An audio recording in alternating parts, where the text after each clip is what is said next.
Hare Krishna, Hare Krishna, Krishna Krishna, Hare Rama,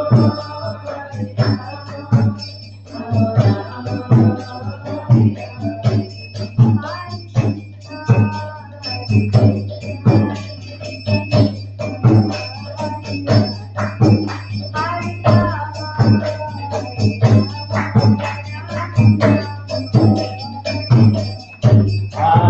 Krishna, Hare Krishna, Hare Rama, Hare Krishna, Hare Krishna, Krishna Krishna, Hare Rama, Hare Rama,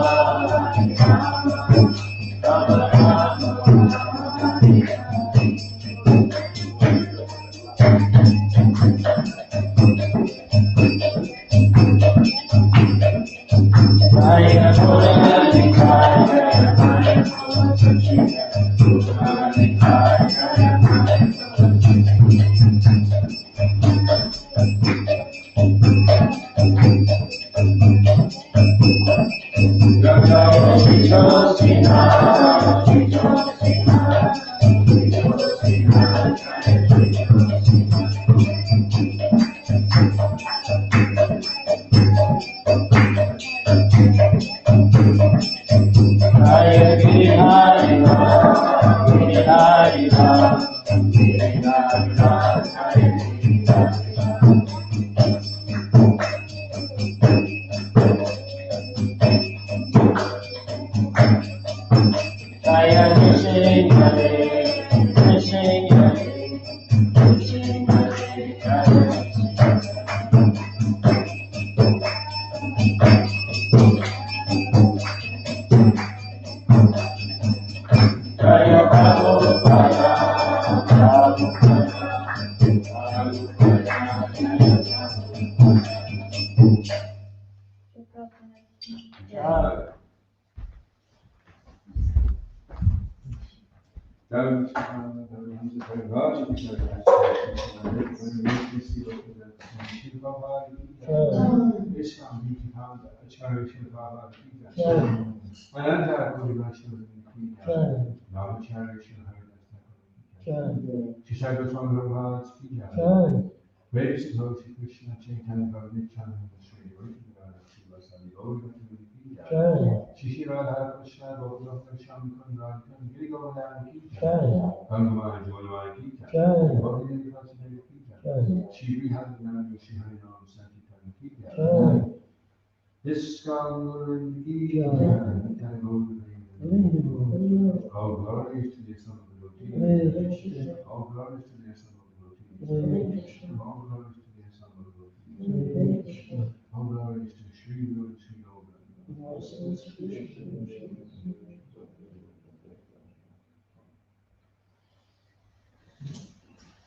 Lotus feet and lotus feet and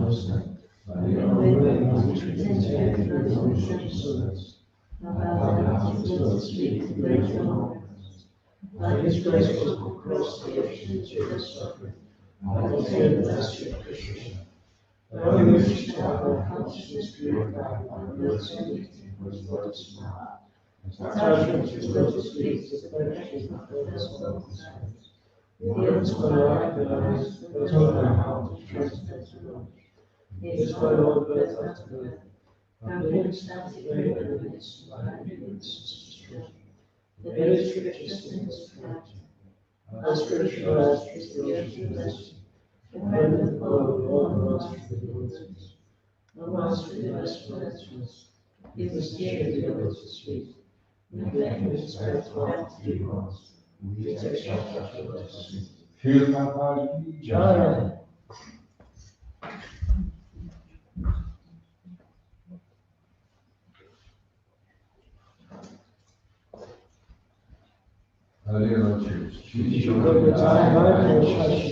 Please make us worthy of your mercy, so that we spiritually may flourish in numbers of happy devotees, and the blessings of Sri Lakshmi Devi, and especially love for you and your devotees.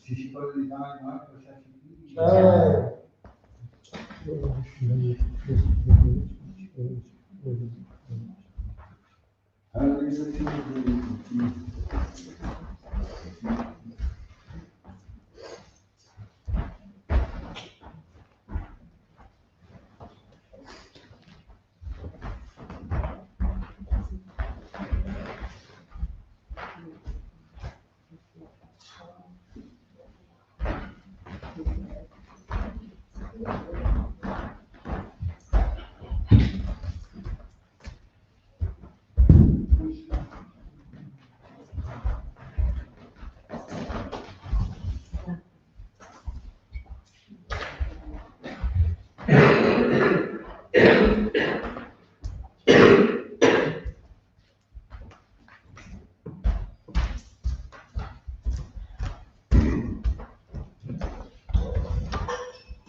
Turn it off and turn it off until I plug it in, or else screens.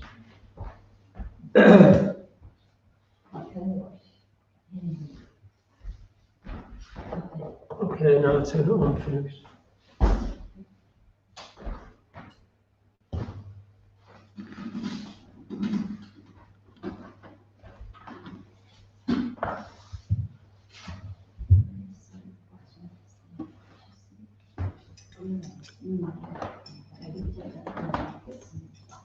There's no voice on the wall, the internet's not working. Anyway, it's not a pros verse anyway, so. You can wear this microphone right back and put it on.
Yashodanandana Braj Janaranjana Yashodanandana Braj Janaranjana Yashodanandana Braj Janaranjana Yashodanandana Braj Janaranjana Yamuna Tira Vanachari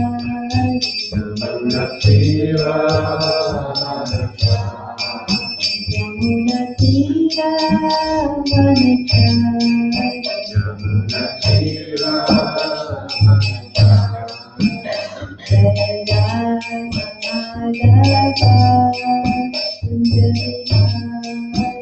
Jaya Madhava Sundari Jaya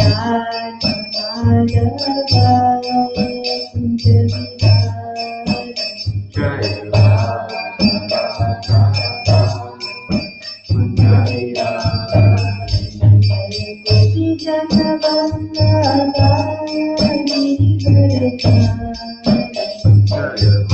Janavallabha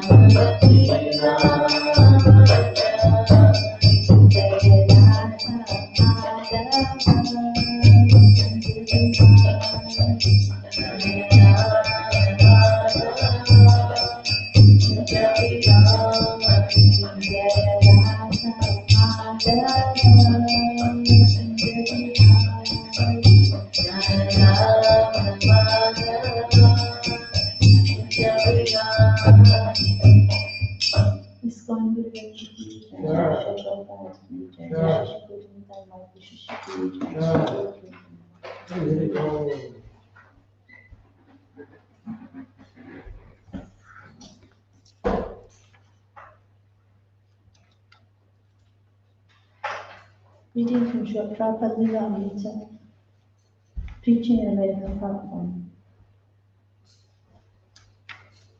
Mrs. Jones, I wonder about the many beautiful material things that was always bring to you. For instance, when you left the airport, you left in a big, beautiful, fancy car. I wonder about this. Sri Prabhupada. That is teaching them how to respect. If you respect a government man as government, then you must treat him like that. If you respect the spiritual master as God, then you must offer him the facilities of God. Otherwise, how How should he treat me as God? Simply in his mind? No, in action also. Mrs. Jones. I'm sorry, what was that you said? Prabhupada. If the spiritual master is treated as God, so the devotee must practically show how he is treating him as God. God travels by a golden car, so if the spiritual master is offered an ordinary motor car, still it's not sufficient, because he has to be treated as God. What is this motor car for God? The devotees laughed at Prabhupada's bold logic. They had never thought of it quite like that. If the Guru is God's representative, then why quibble if he is offered a mere Cadillac of this material world? Srila Prabhupada, they are still deficient. If God comes to your home, will you bring him an ordinary motor car, or would you arrange for a golden car? So your point is that they offer me a nice motor car, but I say it is not sufficient. They are still lacking to treat him as God and practical. Mrs. Jones didn't think it was funny. She had another question. Her questions became more challenging. Prabhupada explained to her how she must have spiritual vision to see things in their proper perspective. But if you have no eyes, therefore you are envious because they've offered me a nice motor car, so you have to make your eyes to see. A blind man cannot see. The eyes are to be treated, how to see. Mrs. Jones had one more question. One of the most difficult things to understand in Krishna consciousness, she said, was the deities. How could someone brought up in the West accept that the deities represented God? Srila Prabhupada first explained that the spiritual soul within the body was the real self. Therefore he said, as you cannot see the spirit, so you cannot see the supreme spiritual God. But to show his kindness upon you, he's appeared just like wood and stone so that you can see. The two reporters were finished with their questions and they thanked Prabhupada, who then turned his attention to others in the room. When a father of one of the devotees mentioned that he himself professed no religion, Srila Prabhupada replied indirectly that the father was therefore a fool. The man admitted it. The mother, however, was more spiritually inclined, and Prabhupada praised her, stating that the son takes on the traits of the mother. Srila Prabhupada ki jai.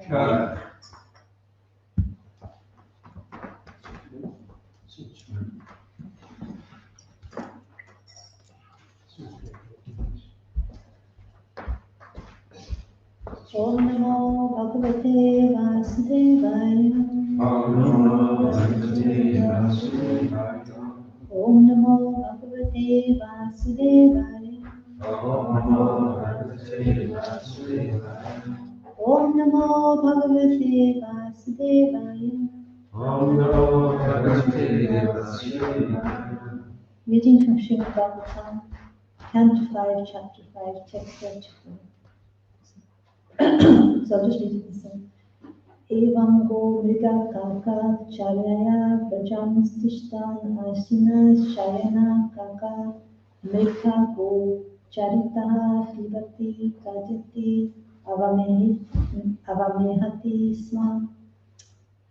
Evam thus go of cows, mriga deer, kaka crows, karyaya by the activities, rajan moving, dishtan standing, asina sitting, shayana lying down, kaka mriga go charitaha behaving exactly like the crows, deer and cows. Behaving actually like crows, deer and cows. Pibati drinks, Gayati eats, Avamehati passes urine, Sma he did so. Translation. In this way, Lord Rishabhadev followed the behavior of cows, deer and crows. Sometimes he moved or walked, and sometimes he sat down in one place. Sometimes he lay down, behaving exactly like cows, deer and crows. In that way he ate, drank, passed through and urine, and treated the people in this way. Please repeat. In this way, Lord Rishabhadev followed the behavior of cows, deer and crows. Sometimes he moved or walked, and sometimes he sat down in one place. Sometimes he lay down, behaving exactly like cows, deer, and crows. behaving exactly like cows, deer, and crows. In that way, He he ate, drank, and passed stool and urine, ate, drank, and passed stool and urine, and cheated the people in this way. and treated the people in this way. Srila Prabhupada Ki Jai. Being the Supreme Personality of Godhead, Lord Rishabhadev possessed a transcendental spiritual body. Since the general public could not appreciate his behavior and mystic yoga practice, they began to disturb him, to cheat them who behaved like crows, cows, and deer. Would you like to repeat that as well? It's just a small paragraph. Being the Supreme Personality of Godhead, Being the Supreme Personality of Godhead, Lord Rishabhadev Lord Rishabhadev possessed a transcendental spiritual body. possessed a transcendental spiritual body. Since the general public Since the general public could not appreciate his behavior could not appreciate his behavior and mystic yoga practice, and mystic yoga practice, it began to disturb him. they began to disturb him. To cheat them, To cheat them, he behaved like crows, cows, and deer. he behaved like crows, cows, and deer. Om Gyanadvaradasya Gyananjanashakam Chakshuram Tam Tasmai Shri Gurave Namaha. Jai Shri Krishna Chaitanya Prabhu Nityananda Shri Advaita Gadadhar Shivasadi Gaura Bhaktivinoda. Hare Krishna Krishna Krishna Hare Hare Ram Ram Ram Hare Hare. So in this way, Lord Rishabhadev followed the behavior of cows, deer, and crows. Sometimes he moved or walked, and sometimes he sat down in one place. Sometimes he lay down, behaving exactly like cows, deer, and crows. In that way, he ate, drank, passed stool and urine, and cheated the people in this way. In the last few verses, we're hearing about Lord Rishabhadev, how he's acting like an avadut. An avadut is a person who's difficult to understand because he doesn't follow, he's not like following the norms of society. But an avadut is a very highly elevated and advanced devotee. And but he acts in such a way that's contrary to the norm of regular practice and regular people. And it's not desirable for a normal person to do. For example, he's passing stool and urine, he's wherever he is, and it's not like he's going to a particular place like a latrine or a toilet. He just passes through wherever he is and he just sits there. And but the difference is that stool and urine is very, very fragrant. I mean, it's described as like 80 miles. I mean, how far is 80 miles? Is it like Edinburgh? Where is that? Edinburgh's only 45 miles. So imagine Aberdeen. Quite fast. So it's very big distance. So imagine that the stool and urine is that fragrant that you can smell it from 80 miles away. So it's not like an ordinary, stool and urine. So, and it's very fragrant. So everything in relation to Krishna and his expansion is spiritual. So even the stool and urine is transcendental and spiritual. So we can't. It said that. There's a verse which states that it's very difficult to understand the activities of the Lord and pure Vaishnavas, so we shouldn't try to judge them according to our own mental speculation or our own conceptions, because they're beyond the bodily concept of life. So generally people, they're very attached to the bodily concept of life and they act in such a way that's in the bodily concept of life. But here we see Lord Rishabhadev, externally it appears that he's acting like very strange, not normal. But internally he's totally transcendental to all the dualities of the material world, totally transcendental to all the material designations. And so we can see here that he's described as being like cows, deer, and crows. These specific three animals he's been described as these specific three animals. So I was thinking, well, a cow he generally, a cow is very peaceful. He doesn't like, bother anybody really. He just, like, the cow just passes urine, stool and urine, and the cow's stool and urine is actually pure. It's like antiseptic, and it has a nice fragrance as well. And but the cow doesn't, generally it passes stool and urine, and it stays in the same area. So I was thinking maybe that's why it's described as a cow. And a deer generally is very shy and timid of people. It doesn't like. It's very difficult to, kind of go near a deer. It'll just run away. It's very, very kind of timid, and it shies away from people in general. It's very difficult to catch a deer. So here, Lord Rishabhadev, he's moving about, but he's very, very hard to kind of catch a hold of, because he's trying to keep away from materialistic people. So he's like fleeing away as soon as he sees materialistic people. He doesn't really go near them, or doesn't let them come near him. And generally crows are not very nice, like birds. They're black, and they usually live around garbage. You'll find crows where there's rubbish and garbage. They're not like the swans who are like in lakes, beautiful lakes, and very peaceful environments. Generally, the Paramahamsas are described as beautiful swans, but here it's described as a crow. But this is an external feature, because Lord Rishabhadev internally was like a Paramahamsa. He was like a swan-like devotee, but externally he was like, dirty, like blackish, like crow. He was living amongst like the garbage where people wouldn't come near him. So he was externally behaving like a crow, but internally he was a Paramahamsa, like a swan. So in this way he cheated the people, because he didn't want their association. He was trying to avoid materialistic people, and also he was trying to keep them away so they didn't offend him, because that's another reason to be compassionate upon those people. He tried to keep himself away from them, because otherwise they would criticize and offend him in different ways. So he tried to keep compassion for them as well. So in the same way, like Gokashodas Das Babaji Maharaj, the same kind of way, Gokashodas Das Babaji Maharaj would keep away materialistic people. He'd chant to the grounds in a latrine, and he'd try to minimize contact with materialists.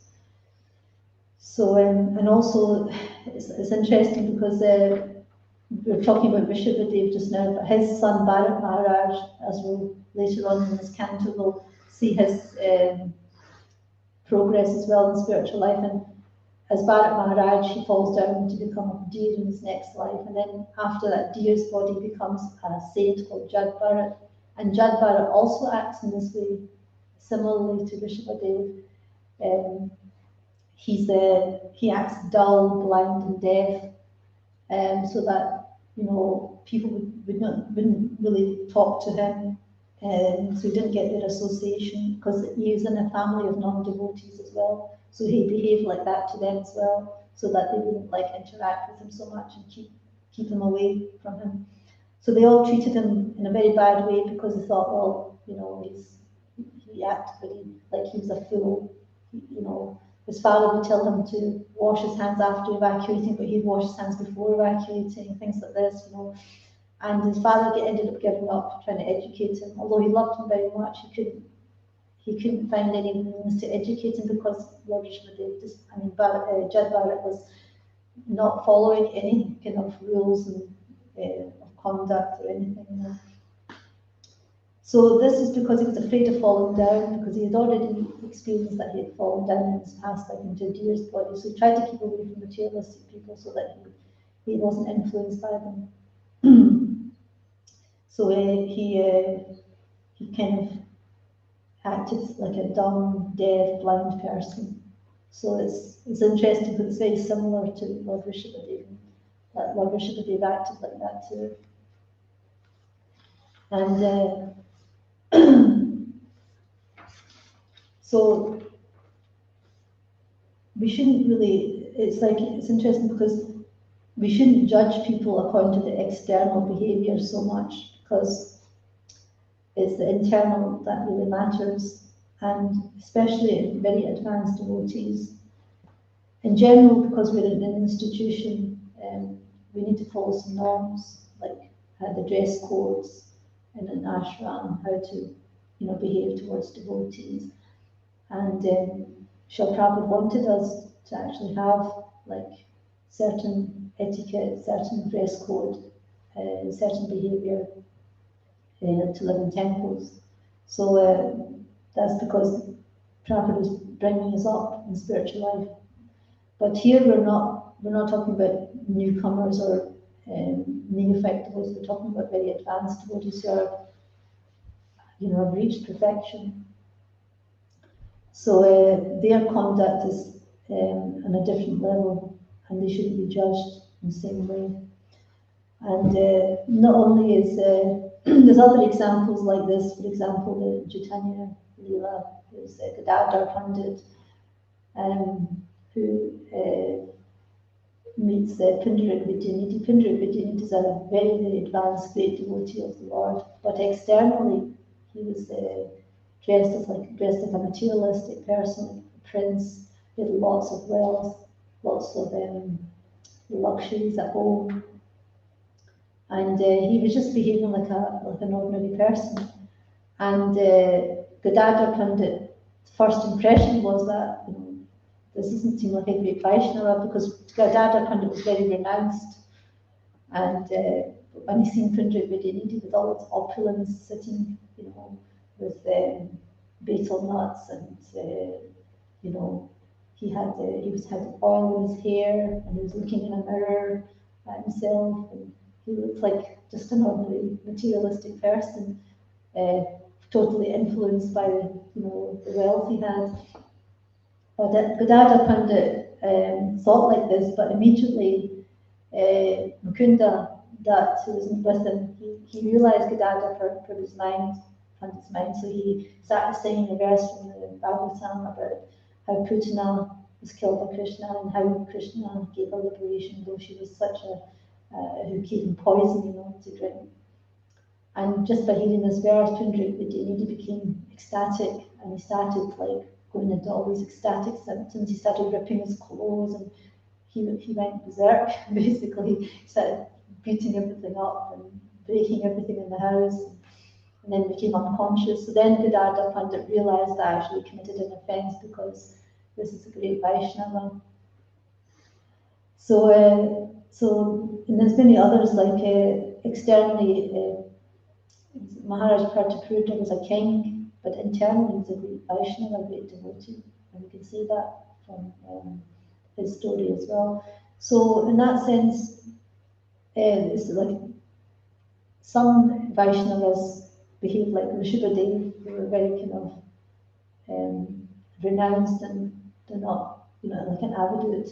But there are other devotees who are like, very opulent and wealthy, but they're still great Vaishnavas. So it's best not to judge devotees according to their externals, so that because internally they will be very great Vaishnavas. Is there anything to comment about that? Any questions?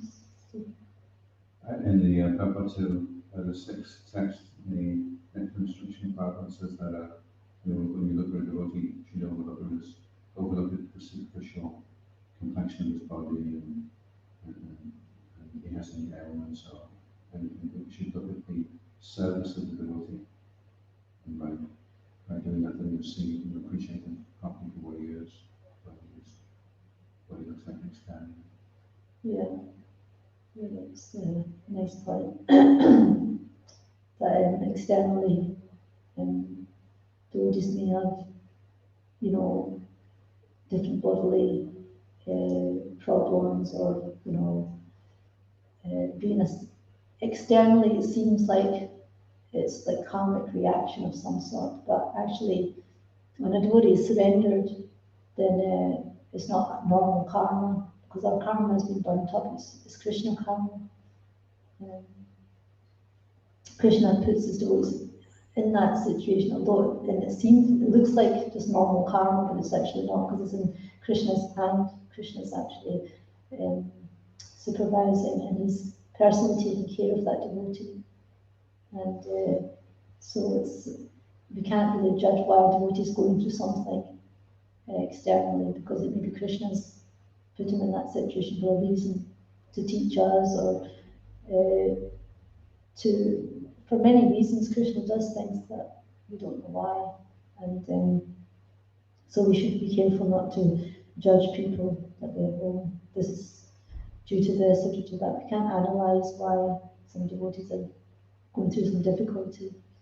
There's a higher hand in Krishna's hand. In the story with Vinodha Pandit and Mukunda, Mukunda devised a plan to show how elevated Pandit was. So how would we do it as devotees if we wanted to appreciate devotees? The one devotee was saying you should make excuses when you see a devotee do something wrong, make an excuse for it. So what other ways can we increase our appreciation for the devotees to be able to see beyond the external? Well, we can see that the devotees are still engaged in service, and we don't know how much pleasure that's giving Krishna. You know, Krishna would be so pleased with that little service the devotee is doing. So we have to see from Krishna's perspective. You know, after millions of lifetimes, we've become devotees and we're serving him. So that to Krishna, that's just wonderful. You know? And we're not just helping ourselves, we're helping others come to Krishna. So Krishna is very pleased by that. He's not, you know, Krishna doesn't look at the bad, he just sees the good. And it's like it's like, because we're conditioned to see good and bad, but as we progress in spiritual life, then we'll start to see just the good and not the bad. And then eventually we should become very advanced, that we not only see just the good, but we magnify that spark of good. Like Srila Prabhupada, like Lord Shiva. Lord Shiva is such a good Vaishnava that he did, even if he sees a little good in somebody, he magnifies that good. So he doesn't even see the faults. So and Prabhupada, you see a little spark of goodness, and he has found that spark, and he actually magnified it. So that's a very elevated state. But in general, we discriminate between good and bad. One act is good, one act is bad.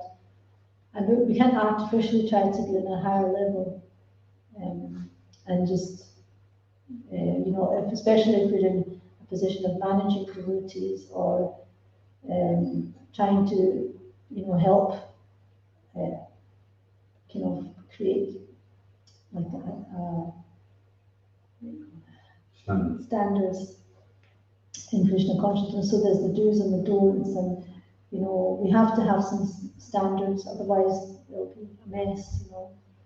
So there has to be some standards, but and externally we have to keep by those standards, but internally we can see the good in others and magnify that good. Yeah, I'm just going to mention that story. It was from Srila Bhakti Saraswati Thakur on the road to been complaining. And he says that he was right. He said, let's just go to him very nicely.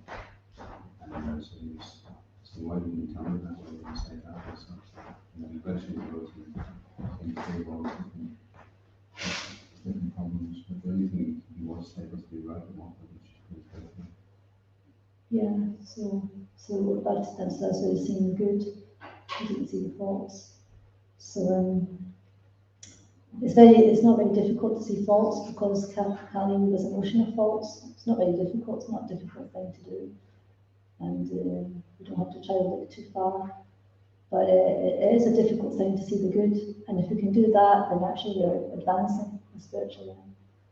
So and also if we see the examples of these great souls that externally they behaved like abadutes, but internally they were very advanced, because when people tried to insult them and hurt them in any way, they didn't protest, they just accepted it, they didn't fight back, they didn't protest, they tolerated everything, all the dualities of heat and cold, insults, abuse. They tolerated it, and they didn't actually even, it didn't bother them, because they were not on the bodily platform. Because if we're on the bodily platform, as soon as somebody insults us, then we start defending ourselves, or we start becoming aggressive towards that person. We try to fight back. But you can see in the example of Rishabhadev and Judge Barrett that even when they were insulted and they were, just neglected, or, just shown so much disrespect, they didn't actually retaliate, and they just accepted, and just, that it was like Judge Barrett, his stepbrothers were giving him like burnt grains to eat and all the leftover bits and pieces, and Judge Barrett didn't, wasn't like retaliating, didn't really get upset, he just accepted it like nectar. I mean, that's like a very advanced level of Krishna consciousness, and he wasn't, when they were insulting him or throwing abuse at him, he didn't protest. So this is actually the sign of advanced souls, that they're not just externally behaving like that, but internally they're very tolerant and humble, and they don't take insults, like they don't retaliate. And so it just shows that this is actually, like Krishna says in the Bhagavad Gita, the transcendentals, what their qualities are like. So this is like the example of that they're equal to friends and enemies. They're not disturbed by happiness and distress. They're not, they don't see in terms of dualities. They don't get affected by dualities. The transcendental to this. So it's interesting, like Krishna is giving the descriptions of the transcendentals, what the transcendental qualities are like in the Bhagavad Gita.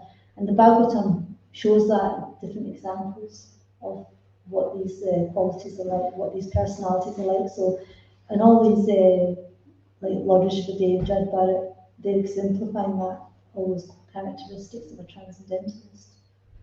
So it's not just a theoretical philosophy, that's actually practical, but of course it's a very advanced level, so, and we should try to imitate that kind of way, because we're also living in amongst devotees, so there's certain etiquette and certain behaviour that's expected of us.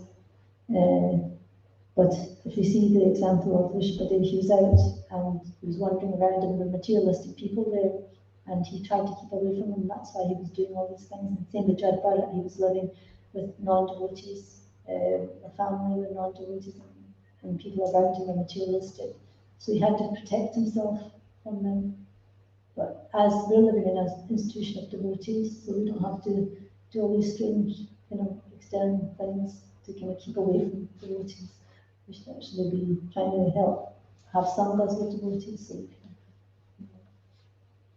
can advance in Krishna consciousness. And that's why Prabhupada wanted a movement where we could have association of devotees. Otherwise we'd be all like little lighthouses, all alone in our own houses with non-devotees. So Prabhupada introduced a society where we could all associate with each other as devotees. Joy. It seems like some people in society that lifestyle is attractive. As Prabhupada says that one comes to spiritual life when they're materially exhausted, and we usually meet some, for example, we used to meet this homeless man in Edinburgh. And prior to being homeless, he was actually a professor in maths or something like that. He wasn't dumb, very intelligent. it came to the point where I think he had a bit of a breakdown. It came to the point where he just didn't want to be part of the whole setup of the system, and he opted for a simpler life of just being homeless, living with. And some people even making making arrangement for them so they don't have to be homeless. They actually prefer to live like that. And it shows you intrinsically in this type of people who would take their kind of mendicant type of lifestyle, just they don't have that knowledge to best use of time when they do renounce. Yeah, it's interesting, like in the West, homeless people are not considered like, like the kind of an outcast sort of thing. But actually in India, like the mendicants, they don't have homes, they're wandering around begging door to door. They're considered great sages and saints, So it's like there's a similarity between like here, like Lord Bishop David's like externally he looks like a madman, and so people would think he's mad. So similarly, saints, they have no homes, they have nothing, and they just go around begging. So people have this, externally it seems like they're homeless people that haven't got anything, they're not striving for anything in the material world. So so we have to be very careful that we don't like judge people externally, that this is what they're like. I was just mentioning that externally devotees can either be like this avadut, or they can be very wealthy, like Pandit Vidyanidhi, Maharaj Pratapurti. They were great Vaishnavas, but they had so much wealth and so much opulence, so much prestige, but it didn't affect them materially. So it's not that devotee means that he has nothing. A devotee can have, but he sees everything in Krishna, in relationship to Krishna, and he uses it in Krishna's service. It's also interesting because we've been on the receiving end of people who judge by looks many times, like it was very started with devotees in public, and people immediately just write them off as being crazy, stupid, brainwashed, things like that. But if they care to take a minute to speak, they'll realise that there's a meaning behind what we're doing. Perhaps we're part of creating a society where people don't judge people so much by their looks. It takes time. Just just reminded me of the biography of Kamsidas Balaji, which was nowadays in more recent times. And I remember when I read his biography,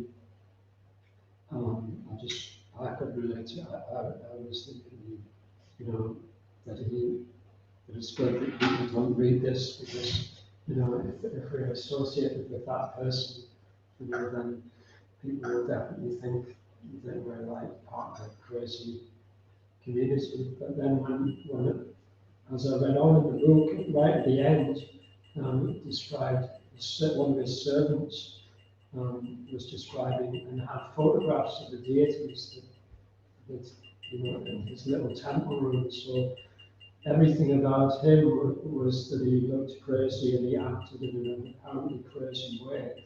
But actually his altar and his deities were really, really beautiful and dressed very beautifully in topmost cleanliness and just incredibly effulgent.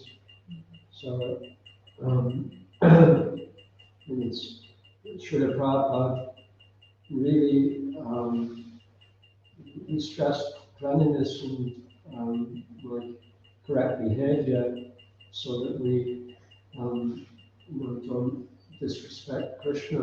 But sometimes when Srila Prabhupada wasn't in the public eye, and he wouldn't dress he wouldn't dress very opulently, and he would actually say that it is so that Vaishnavas don't become attached to being, worried about what they're wearing, and worry so much about their body. So I was just wondering, because we're now so much in the public eye, in the sense of the internet especially the internet and so many public programs. Should we have some time or opportunity to develop like renunciation, or rather not to necessarily to develop that kind of renunciation of an attitude, but to train us how not to become like attached to our like appearance. How can we avoid that sort of attachment? Well, we can personally, because we're a preaching movement, the way we dress is so that people in the public don't get put off, So we have to dress in a nice way. And I remember Mother Martin Jeannie, she used to, we used to go in a Harivan, but she would dress very, very smartly, and she would make her points dressing very smartly because she was representing the movement. So when we're out in the public eye, we have to dress very nicely, smartly, because that's going to influence the people. If they see that they're all scruffy, they're not very nice, then it's not going to create a good impression upon the people. So externally, we have, because we're preaching and we're in public, we have to, look very good and presentable, because we are representing Prabhupada in the movement. If we're just doing it on our own, like our own little thing, we're not representing ourselves, but we're representing the movement. And we have to dress properly so people don't get put off.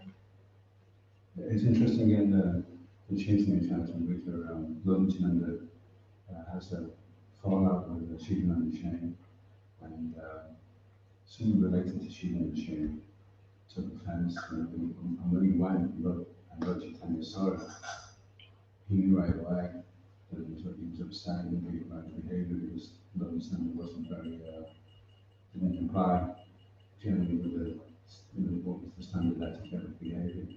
And Lord Chaitanya was aware of that, was sensitive to that, and then he said, "Oh, this devotee is a little disturbed," and then the devotee realised that Lord Chaitanya was omniscient, because he understood his mind, and then it didn't go any further than that, at least in the Chaitanya chapter.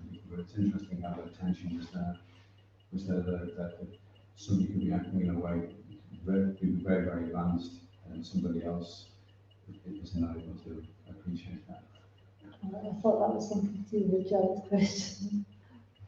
Well, it reminded me of another pastime actually in Chaitanya Charitamrita, so thank you.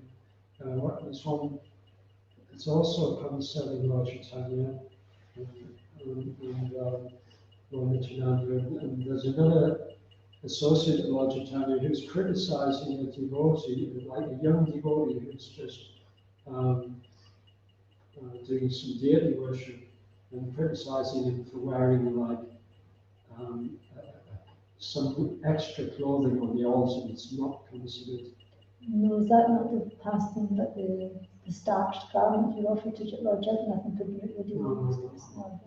No, it's sort of like one of Lord Chaitanya's associates like chastises this young devotee for wearing like some comfortable like chadar or something on the altar that shouldn't be worn by a pujari.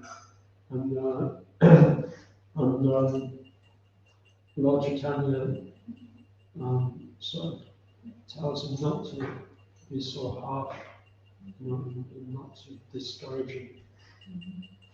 So it's showed that even though sometimes we could quote Lord Chaitanya as being exceptionally strict because he was following the rules and regulations of sannyas and he didn't want to bring criticism upon himself.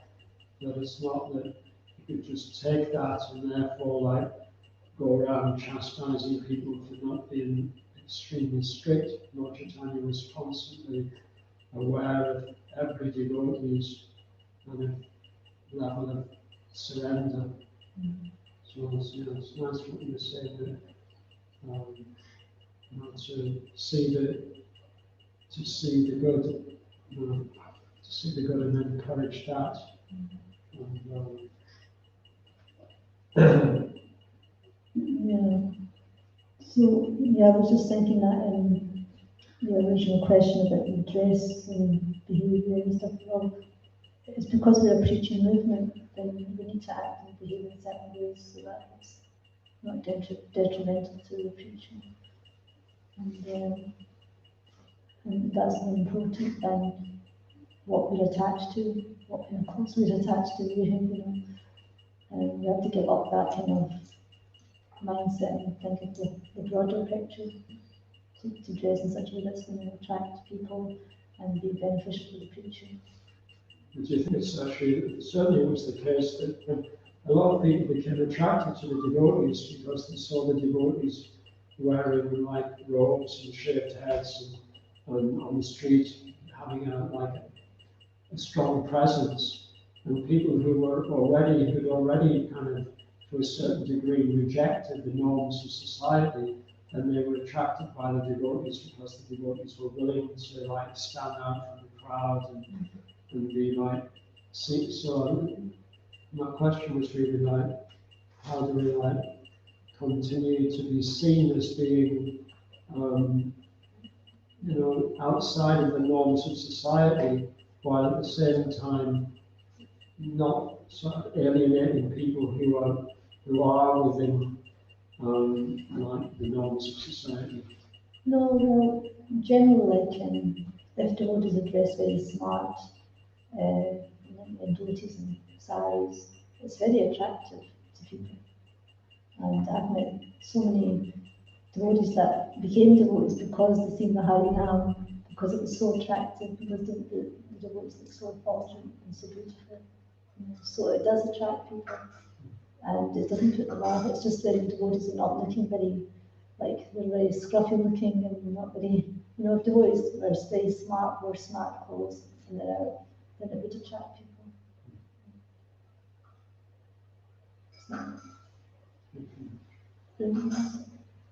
Sometimes we may, just kind of make fun at someone else's expense. So is that considered,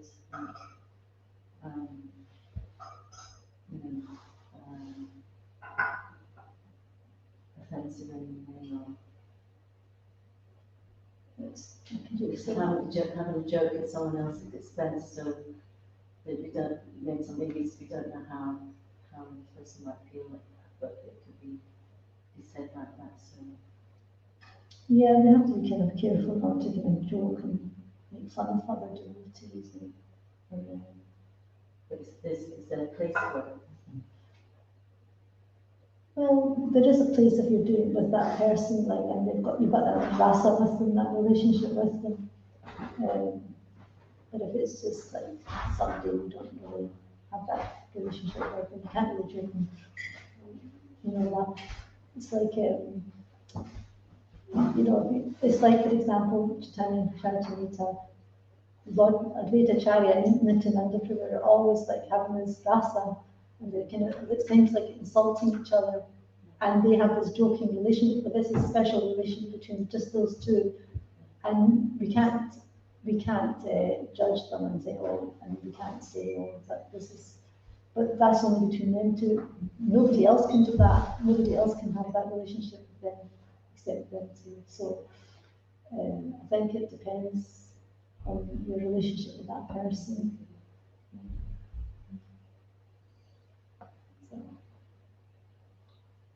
So, anything else to add or comment?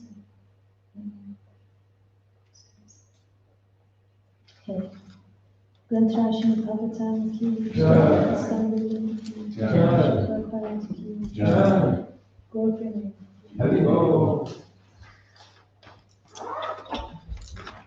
Thank you.